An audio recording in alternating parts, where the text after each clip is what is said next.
Hey, what's up? Pizza Oven Nerd here.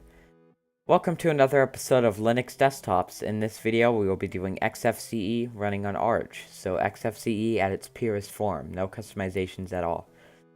So Xfce is a very flexible and customizable, yet lightweight desktop environment. Basically, take KDE, make it quite a bit less modern, and then make it GDK based off of GDK2, and that's what Xfce is. If you go into the settings manager, it is very simple to customize stuff. And what's cool is you could change what the window icons look like, or you could change the GDK theme for your window borders without changing the actual style of the window borders. And if you do want to change the actual style of your windows borders, you can. So Xfce does have one of the better window managers, in my opinion.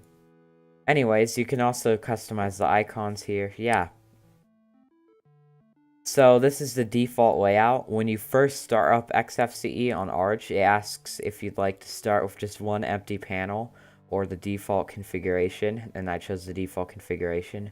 So you get a dock on the bottom here with some of your more basic icons, and then when you click on it, all of your icons, your programs show up on the top taskbar.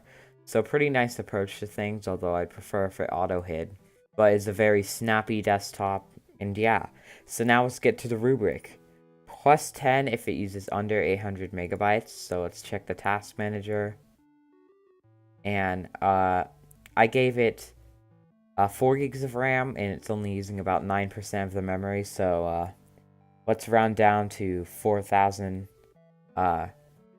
megabytes. I know it's actually 4096. I'm just too lazy to get math. Actually, does Xfce come with a calculator? No, it does not, so whatever. So 4000, basically, it's 4096, but I don't care. Divide it, so it's a little bit under 400 megabytes, I'd say. Probably shows you directly somewhere. I'll find it. This is not a good task manager. It doesn't give you much info at all. Anyways, yeah, so it definitely does use under 800 megabytes, so plus 10 for that. Now, is it customizable? Yes. If you right-click a panel and go to panel preferences, you can customize pretty much everything about it, including this solid panel color. So as you can see, I just changed the panel to an ugly looking yellow color. So although these window icons seem to like to follow GDK, so I'll see if there's a way to change that. It's still very customizable. You can also go into settings in this settings manager. Is pretty good actually, so you can do so much stuff with the settings manager. So yeah, Xfce is pretty customizable, so plus 10. Now plus 10 for looks and feels modern. Now, pure Xfce by itself is not modern at all. It feels ancient. However, some distros, most distros actually, are able to make it feel modern. So it can feel it can feel modern, but by default it isn't out of the box. While other desktops like Plasma and GNOME out of the box do feel modern. So I'm only going to give it half points for that. It's only going to get 5 points for feeling modern, because it does feel modern if you get the whisker menu and you set up an actual dock. You can make it feel modern. However, out of the box it does not feel modern. Now, we're not going to subtract 5 because it does support desktop icons. Now, plus 10 for an ecosystem. It does not really have an ecosystem. Most people just use GNOME apps on Xfce or Mate apps. It does have its own file manager, but by ecosystem, I mean it has, like, pretty much everything.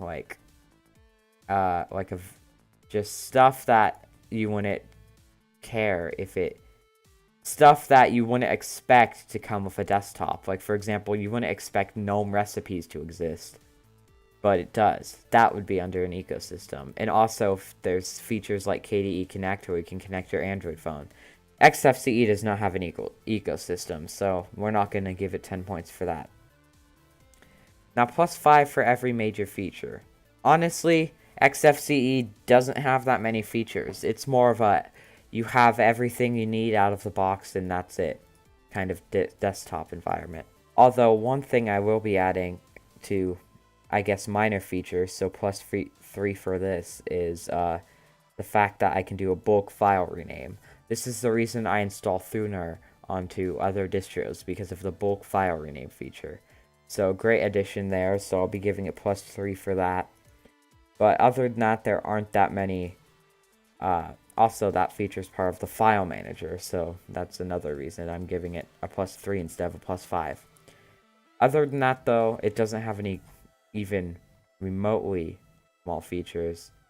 Like, it kind of barely supports 4K scaling. I guess you can do it, but just not very well. So, it does not have that many features out of the box compared to the likes of GNOME and Plasma. +5 if it's easy to use and navigate. So while it doesn't feel modern, it still is easy to use and navigate. It's pretty obvious that if I want to go to my applications, I go in the top right corner, unless I want to quick launch something from the dock. Pretty obvious that each of these buttons is a different desktop. It's pretty obvious that if you click your username, it's going to let you log out or shut down. It is very easy to use.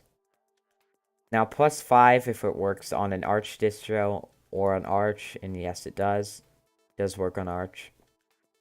And +5 if it works on an Ubuntu or Debian-based distro. Now, Debian used to use Xfce by default. I think you still can get it by default, but now it uses GNOME. And it also, there's also Ubuntu, so yeah, +5. Now, I'm going to be giving it a -5 because on some systems, including my ThinkPad, which I don't know what I'm pointing at, but including my ThinkPad, it has screen tearing on Xfce, and that's why I don't use Xfce on my laptop. It would be perfect for my laptop. It's just it screen tears and it's unusable because I'd just be watching a video and then like half the screen would update while the other half would stay the same for like a millisecond, and it just drives me nuts. So I'll be subtracting 5 for that. Overall, Xfce has had a pretty decent score with 42 points from the rubric. Anyways, thank you for watching this video. I hope this video helped you in some way or entertained you, and I'll see you in the next one.